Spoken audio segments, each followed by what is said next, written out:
우리가 기후변화 얘기는 정말 많이 하잖아요. 그런데 사실 이 기후변화에 아주 교활한, 사악한 쌍둥이가 있다는 거 혹시 알고 계셨나요? 오늘은 바로 그 보이지 않는 위협, 해양 산성화에 대해 최대한 쉽고 명확하게 파헤쳐 보겠습니다. 네, 바로 이 질문으로 오늘 이야기를 시작해볼까 하는데요. 기후변화만큼이나, 아니 어쩌면 그보다 더 조용하고 은밀하게 우리 지구의 생명 시스템을 위협하는 존재가 있거든요. 과연 그 정체가 뭘까요? 지금부터 함께 알아보시죠. 자, 그럼 드디어 이 미스테리한 사악한 쌍둥이의 정체를 밝혀볼 시간입니다. 그 이름은 바로 해양산성화입니다. 해양산성화, 이게 뭐냐면요. 아주 간단하게 말해서 우리가 내뿜는 이산화탄소를 바다가 너무 많이 먹어서 바닷물의 성질이 점점 산성으로 변하는 현상이에요. 이게 얼마나 심각한 거냐면요. 과학자들이 인류가 절대 넘어서는 안 될 9개의 지구 한계선이라는 걸 정했는데 해양산성화가 바로 그중 7번째로 무너진 경계선입니다. 우리가 이미 위험 수위를 한참 넘었다는 아주 강력한 경고죠. 아니, 근데 대체 바다가 왜 어떤 원리로 점점 산성으로 변한다는 걸까요? 그 화학 과정을 한번 살짝 들여다보겠습니다. 생각보다 어렵지 않아요. 먼저 이 숫자부터 한번 보시죠. 25에서 30%.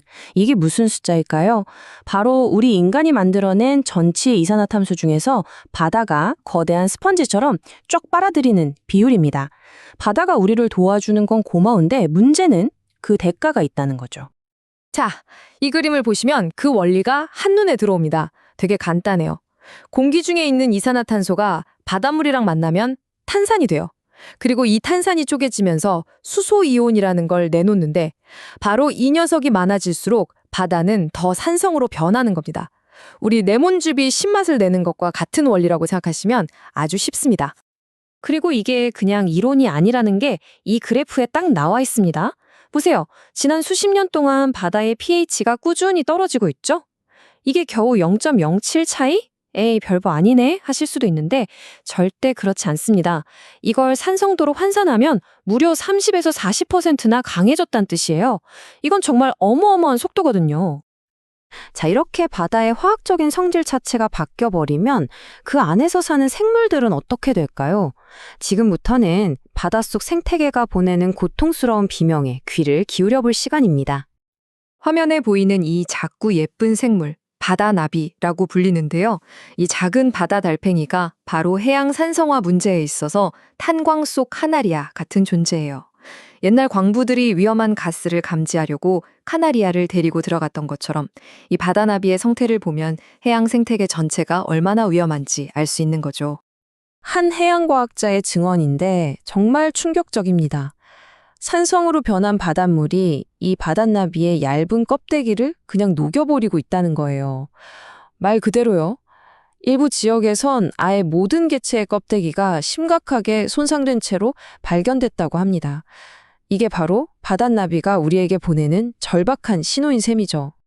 문제는 바다나비뿐만이 아닙니다.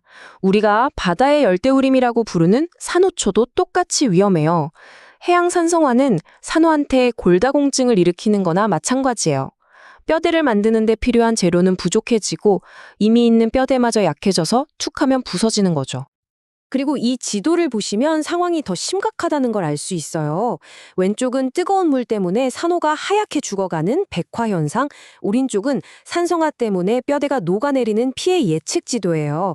그러니까 뜨거워진 물과 산성으로 변한 물이 양쪽에서 동시에 산호초를 공격하고 있는 그런 상황인 거죠.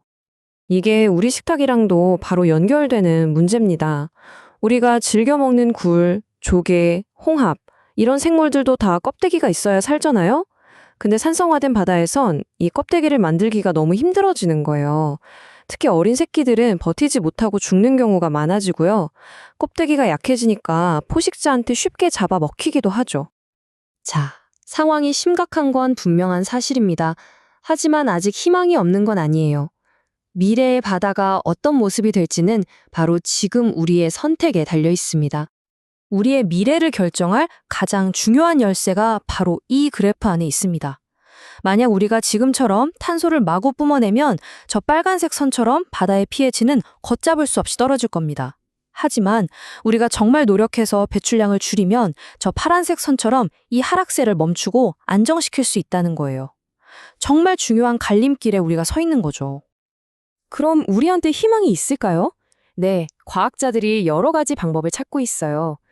예를 들어 알카리성 광물을 바다에 넣어서 산성을 중화시키는 기술도 있고요. 또 블루카본이라고 해서 맹그로브 숲이나 해초숲처럼 탄소를 쫙 빨아들이는 바다 생태계를 다시 살리는 프로젝트도 있어요. 육지에 나무 심는 거랑 비슷하다고 생각하시면 돼요. 그리고 해양 보호구역을 넓혀서 생태계가 스스로 회복할 시간을 주는 것도 아주 중요합니다. 자, 지금까지 기후변화의 사악한 쌍둥이, 해양 산성화에 대해 알아봤습니다. 오늘 이야기에서 딱 3가지만 기억하시면 좋을 것 같아요. 첫째, 해양 산성화의 범위는 바로 우리 인간이 내뿜는 이산화탄소다. 둘째, 이 때문에 바다 생물들의 껍데기나 뼈대가 녹아내리고 있다. 그리고 마지막 셋째, 결국 해결책의 시작은 우리가 탄소 배출을 줄이는 것이다. 자, 그렇다면 이 거대한 문제, 해양 산성화를 우리는 어떻게 해결할 수 있을까요? 과학기술로 풀 수 있을까요? 아니면 정부의 강력한 정책이 필요할까요? 그것도 아니면 우리 각자가 생활 속에서 할 수 있는 일이 있을까요? 여러분의 정말 소중한 생각들을 아래 댓글로 자유롭게 남겨주세요. 같이 이야기하다 보면 분명 더 좋은 방법을 찾을 수 있을 거예요. 오늘 이야기가 조금이라도 도움이 되셨다면 구독과 알람 설정으로 저희를 응원해 주시면 정말 큰 힘이 될 것 같습니다. 감사합니다.